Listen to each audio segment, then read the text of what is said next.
तो हेलो दोस्तों, आज की वीडियो में हम पढ़ेंगे लाटी कहानी का सारांश। तो दोस्तों बहुत ही आसान शब्दों में हम लाटी कहानी का सारांश पढ़ेंगे। तो दोस्तों वीडियो को ध्यान से देखिएगा ताकि आपको अच्छे से समझ में आ जाए। तो दोस्तों लाटी कहानी का सारांश क्या है, चलिए फटाफट स्टार्ट करते हैं। लाटी कहानी की लेखिका प्रसिद्ध कहानीकार शिवानी जी हैं, यानी कि लाटी कहानी की जो लेखिका हैं वह शिवानी जी हैं। तो दोस्तों लाटी कहानी का सारांश क्या है, इन्होंने इस कहानी में कप्तान जोशी का वर्णन किया है। कहानी के नायक कप्तान जोशी अपनी पत्नी बानो से अत्यधिक प्रेम करता था। तो दोस्तों इस कहानी का जो नायक था कप्तान जोशी, वह अपनी पत्नी बानो से अत्यधिक प्रेम करता था। विवाह के तीसरे दिन बाद ही कप्तान जोशी को बसरा जाना पड़ा। तो दोस्तों विवाह के तीसरे दिन बाद ही उसको बसरा क्यों जाना पड़ा, क्योंकि दोस्तों वह फौजी था, इसलिए उसको ड्यूटी के लिए बसरा जाना पड़ा। अब दोस्तों आगे है, तब बानो सिर्फ 16 वर्ष की थी। अपने पति की अनुपस्थिति में बानो ने अपनी नंदों के ताने सुने, भतीजों के कपड़े धोए, ससुर के होज बुने आदि। तो दोस्तों क्या हुआ कि जब पति के चले जाने के बाद में बानो ने अपनी नंदों के ताने सुने, भतीजों के कपड़े धोए, ससुर के होज बुने आदि।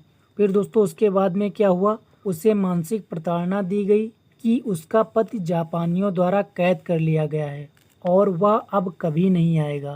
कप्तान जोशी के जो घर वाले थे उन्होंने कप्तान जोशी की पत्नी को मानसिक प्रताड़ना दी कि उसका पति जापानियों द्वारा कैद कर लिया गया है और वह अब कभी नहीं आएगा। इन सब कारणों से निरंतर घुटती रहती है, यानी कि जब वह कप्तान जोशी की पत्नी हमेशा सोचती है तो वह हमेशा निरंतर घुटती रहती है। अब दोस्तों यहाँ तक समझ में आया, अब आगे देखते हैं। फिर बानो धीरे धीरे ऐसे ही कुछ समय बाद वह क्षय रोग से पीड़ित होकर चारपाई पकड़ लेती है।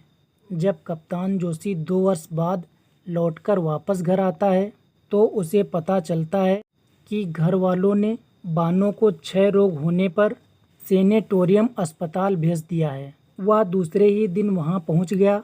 अब दोस्तों यहाँ पर जब कप्तान जोशी 2 वर्ष बाद लौटकर वापस घर आता है तो उसे पता चलता है कि घर वालों ने बानो को क्षय रोग होने के कारण सेनेटोरियम अस्पताल में भेज दिया है। वह दूसरे ही दिन वहां पहुंच गया। उसे देखकर बानो के बहते आंसुओं की धारा ने 2 साल के सारे उलाहने सुना दिए। फिर दोस्तों उसके बाद में क्या होता है, सेनेटोरियम के डॉक्टरों ने बानो की मौत नज़दीक आने की स्थिति में कमरा खाली करने का नोटिस दे दिया। बानो समझ गई कि सेनेटोरियम छोड़ने का नोटिस मिल गया है, जिसका अर्थ हुआ कि अब वह नहीं बचेगी। कप्तान जोशी देर रात तक बानो को बहलाता रहा। जब कप्तान को लगा कि बानो सो गई है तो वह भी सो जाता है। सुबह उठने पर जब बानो पलंग पर नहीं मिली। अब दोस्तों आगे है, फिर कप्तान जोशी को दूसरे दिन नदी के घाट पर बानो की साड़ी मिली।